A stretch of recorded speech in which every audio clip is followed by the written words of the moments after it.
गंगा, तेरा ससुराल तो तेरे मायके से भी ज्यादा गरीब है। रिद्धि, एक काम करते हैं, अंदर बैठ के बातें करते हैं। कहाँ बैठाएगी तू? जब तुझे पता था कि मैं यहाँ पे आ रही हूँ, तो एक चेयर का इंतजाम नहीं कर सकती थी? एनीवेज, मैं यहाँ पे अपनी शादी का कार्ड देने आई हूँ। जरूर आना।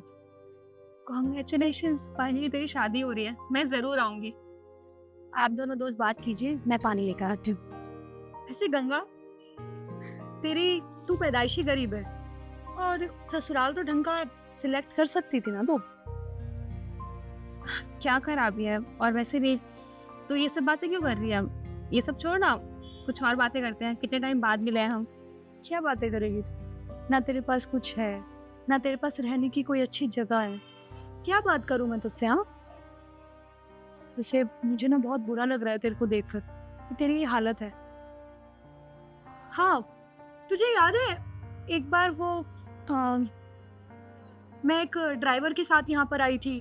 मेरा ड्राइवर महेश नाम था उसका। उसने ना अभी नया मकान लिया है और अच्छे खासा पैसों वाला है वो। उसको अच्छी सैलरी देते हैं हम। एक काम कर, तो अपने पति को डिवोर्स देके उससे शादी कर ले। अच्छा रहेगा तेरे लिए। किसकी शादी की बातें हो रही हैं? वो इसलिए मैं नव्या किसी की शादी की बात नहीं हो रही। वो अपनी बता रही थी कि शादी होने वाली है उसकी। नहीं, मैं टैप वाटर नहीं पीती, थैंक यू। कहाँ थे गंगाम? हाँ, मैं बता रही थी ना कि मेरा एक ड्राइवर है। तो वैसे एक बात बता कि तू अभी भी वहीं पे रहती है कि कहीं और शिफ्ट हो गई है? और तुम्हारी शादी किससे हो रही है? बाय द वे, तेरा पति क्या करता है? मैंने तो तुझसे पूछा ही नहीं। वो यहाँ पास में एक फैक्ट्री है, वहाँ पे सिक्योरिटी गार्ड की जॉब करते हैं। ओह, चौकीदार है। ये सब छोड़, मैं अगले हफ्ते ना टेलर भेज दूंगी आपके घर पे। अपने मेजरमेंट्स दे देना आप लोग। टेलर किस लिए? अरे मेरी शादी 5 स्टार होटल में है, ऐसे फटीचर बन के नहीं आना है। और वैसे भी तू जानती है ना मेरे पापा कितने रेपुटेटेड पर्सन है। ऊंचे लोगों के साथ उठना बैठना है उनका। तो तू ऐसे आएगी तो मेरी बेइज्जती होगी ना, इसीलिए बस मैं कह रही हूँ टेलर भेज दूंगी, अपने मेजरमेंट्स दे देना आप लोग।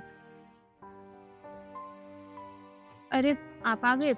इससे मिल गई। ये मेरी क्लास की दोस्त है रिद्धि, अपनी शादी का कार्ड देने आई थी।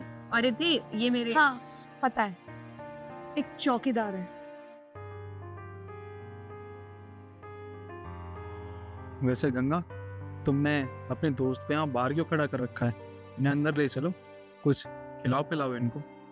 नो थैंक यू, मुझे कुछ नहीं खाना। वैसे भी मेरे इतने बुरे दिन नहीं आया गंगा कि मैं चौकीदार के घर का खाना खाऊं। बस करो रिद्धि, तुमने बहुत बोल लिया और मैंने बहुत सुन लिया। तुम कहना क्या चाहती हो? एक बात बताओ, तुम यहाँ पे अपनी शादी का कार्ड देने आई हो या मुझे नीचा दिखाने आई हो? तुम्हारा कोई हक नहीं बनता है कि तुम मेरे पति या मेरी दीदी की बेइज्जती करो। ये मेरी पर्सनल लाइफ है और उसमें इंटरफेयर करने की तुम्हें कोई जरूरत नहीं है। अपने काम से काम रखो, समझ में आई बात? इतना बुरा क्यों लग रहा है गंगा तुम्हें? मैंने तो कुछ भी ऐसा एक्स्ट्रा नहीं बोला कि तुम इतनी हाइपर हो रही हो। अरे तुम्हारा पति चौकीदार है तो उसको चौकीदार ही बोला जाएगा ना।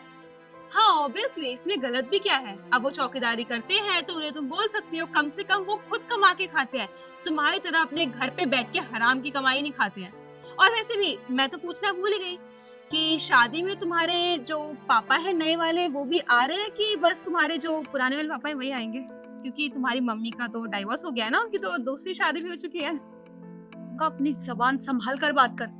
क्या बोले जा रही है तू? अच्छा, मैंने तुम्हारी फैमिली के बारे में बोला तो तुम्हें बुरा लग गया? और तुम मेरी फैमिली के बारे में कुछ भी बोलो, मैं सुनती रहूं? कोई बात नहीं नव्या, वो तुम्हारी दोस्त है और दोस्त से इस तरीके से बात नहीं करते। दीदी मुझे पता है कि वो मेरी दोस्त है, पर उसे कोई हक नहीं बनता है आपकी या मेरे ससुराल की बेइज्जती करने का। और वैसे भी मुझे एक बात बताओ, तुम में पहले में और अब में फर्क ही क्या है? तुम पहले भी अपनी सो कॉल्ड ईगो को लेके घूमती थी और आज भी तुम यही कर रही हो। तुम्हें सिर्फ अपनी अमीरी का शो ऑफ करना आता है, वो भी उस अमीरी का जो तुमने अपने खुद के पैसों से अर्न की ही नहीं है। वो तुम्हारे बाप के पैसे जिस पे तुम पल रही हो आज तक। और वैसे भी तुम अपने बॉयफ्रेंड्स के बारे में क्या बोलना चाहोगी? तुम्हारे तो कितने सारे बॉयफ्रेंड्स रह चुके हैं, अब पता नहीं ये कौन सा औरत तुमसे शादी कर रहा है और कितना अनलकी है ना बेचारा। तुम्हारी ये रियलिटी उसको पता ही नहीं होगी कि तुम कितनी कलेशी लड़की हो। और वैसे भी तुम क्या दूसरों की इज्जत करोगी? तुम तो अपनी फैमिली की भी इज्जत करना नहीं जानती हो। जिसे लोगों से बात करने की तमीज नहीं है, वो भला क्या घर बसाएगी अपना? तुम्हें एक ही एडवाइस देना चाहूंगी कि तुम्हारी शादी हो रही है ना, कम से कम अब सुधर जाओ। तुम्हारे आगे की जो लाइफ है ना वो बन जाएगी, वरना तुम्हारा भी वही हाल होगा तुम्हारी मम्मी का हुआ है। समझ में आई बात?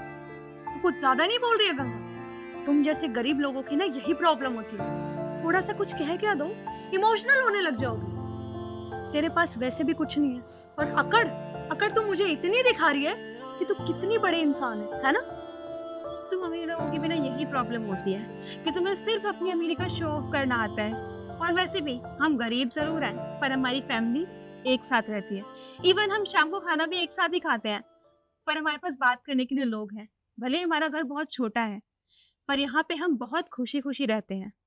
और तुम्हारा क्या? हाँ, तुम अपने महल जैसे घर में भी बेचारी अकेली रह जाती हो।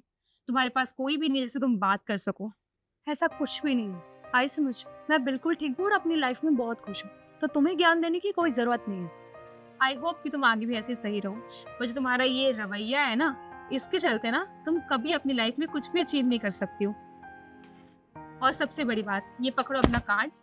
हमें कोई इंटरेस्ट नहीं है तुम जैसे घटिया और गिरे हुए लोगों की शादी में आने का। तू ना जिंदगी भर यही सड़ेगी। Thank you so much.